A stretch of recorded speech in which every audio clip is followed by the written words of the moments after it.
पता है बहुत ऐसे हैं जिनके मन में ये होता है कि मैं इतनी पूजा पाठ करती हूँ, इतनी दान पुण्य करती हूँ, फिर भी मेरे साथ ही दुख क्यों आता, मुझे ही कष्ट क्यों होता।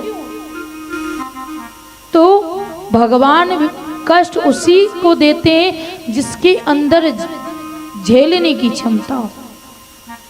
भगवान दुख उसे ही देते हैं क्योंकि भगवान को भी पता है कि जो दुख सह नहीं सकता, जो भगवान पे भरोसा नहीं कर सकता, वो अगर थोड़ी सी दुख आती है तो तुरंत भगवान को गाली देना चालू कर दे कि पता नहीं भगवान क्या होंगे, क्यों होंगे, कुछ नहीं है, भगवान की कोई अस्तित्व नहीं है, अगर होते तो क्या दुख होता। लेकिन मीरा गोविंद की परम भक्त थी, पति मानती थी, लेकिन उसके जैसा किसी को कष्ट नहीं।